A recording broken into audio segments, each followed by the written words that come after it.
Tiny recorded 4 of my songs, but this was the first one. It's called Keeping My Troubles to Myself, which I think is a good idea.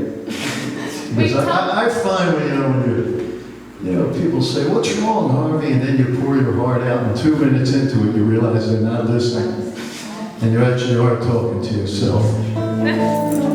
So I learned I talk straight to myself. This way I know I'm dealing with an intelligent, sensitive person.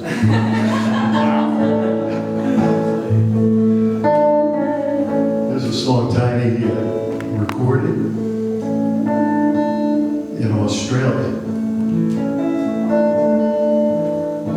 Feeling so low, you wouldn't want to know. So I'm keeping my troubles to myself. There's things in me you never like to see.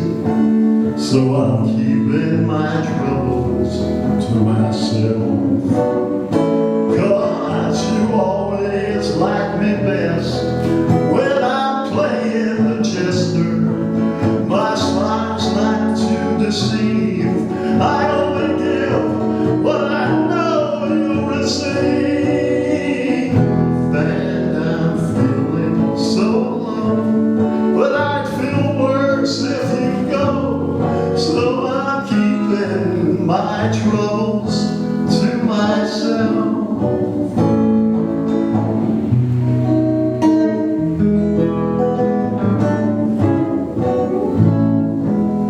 The river is wide, and so is my pride, and the tears that I hide will float away. With you by my side, I could feel satisfied, so I won't risk running you away. 'Cause you always like me best when I'm playing the jester. My smile's not to deceive. I only give what I know you'll receive. I'm feeling so low, but I feel worse if you go. So I'm keeping my troubles to myself. I'm keeping my troubles to myself.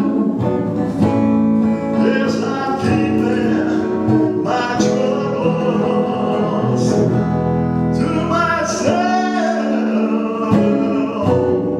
I'm not telling anybody.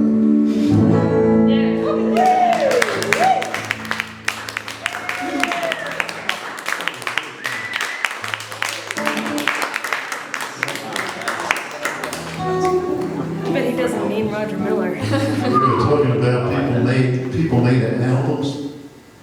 I did an album. The first album I ever made was back in 1993, or was it 1893? Can you tell us a tiny story, just one? One time, Tell the porno story. What? Which story? The porno story. with the girl he was trying to keep you away from and the deep voice that he's using. I don't remember the story. The girl that you were gonna hook up with and he tried to keep you away from her. He's telling you this big story. Remember in your hotel? Oh, yeah. I don't know if I should tell that one. I'll tell it. Do you mind if I tell a different one? Sure. You know, a lot of people didn't know if Tiny's persona was for real or it was an act. Are we really going to find out now? I can hardly Well, contain maybe, myself. maybe. It's still, even if you know him real well. I mean, I was on the road with him, and this is not going to sound good, but I spent a lot of nights just hanging out with him. And I still am not sure, but for the most part, it was something he put on as what they say, in Gypsy, they say you gotta have a gimmick or. Right. Yeah. So, Your shtick. right. Yeah. Tiny was, trying to make it as a legitimate Bing Crosby type of singer. his real voice is more, reminiscent of like early Bing Crosby, Rudy Valley. But he found he was getting nowhere with it, so little by little he came up with the long hair and the makeup, and he went from being a right-handed guitar player to a left-handed ukulele player. It was all to get attention, and the high voice and the feminine, oh, Mr. Carson. Yeah. If you were just alone with him, he talked in a deep, New York streetwise voice. It was like, but he kept some of like he always called it Mr. Mann and Miss Vicky.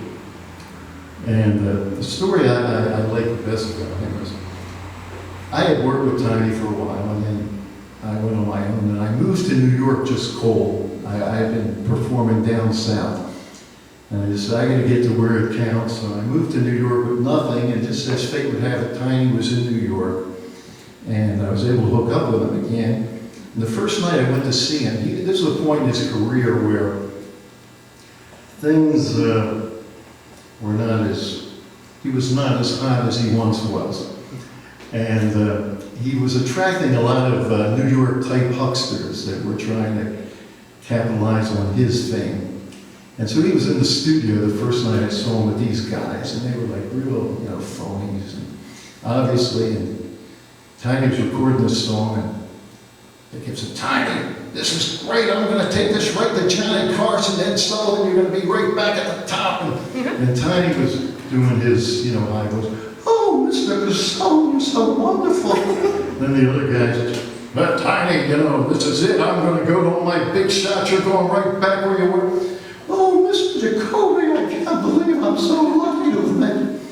So anyway, during the course of the evening, these guys heard a couple of my songs, and they said they wanted to sign me. I thought, wow, I just came to New York cold, it was good karma, Suddenly, so I went back with Tiny to his hotel, and they said, hey, Tiny, Mr. Casone and Mr. Jacoby, they want to sign me, what do you think? So all of a sudden, Tiny with the low voice says, let me put it to you this way, Mr. Mann. If Mr. Jacoby and Mr. Casone both discovered gold in California, it'd be a question of which one pulled the gun first. If that answers your question. Do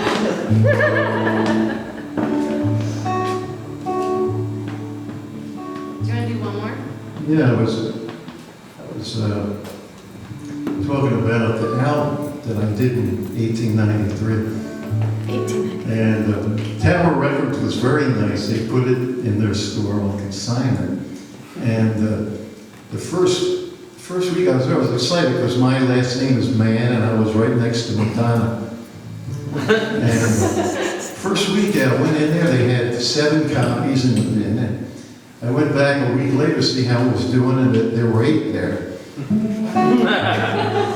So, a lot of people say I wrote this song for my album, but this song is a song I wrote about the album.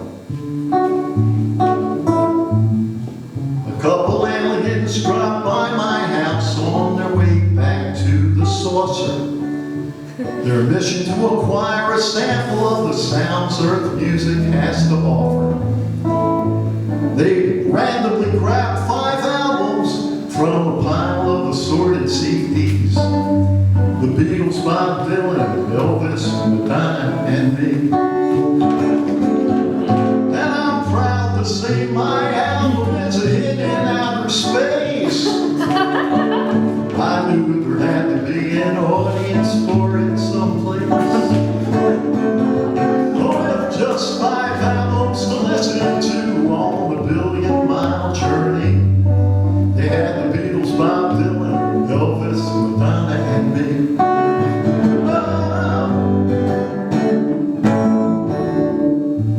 Though way ahead of us, they love to twist and roll to those prehistoric earth rock bands. They speculate and discuss all that Elvis stole from the music of Harve Mann. With just 5 albums to define Earth's musical history.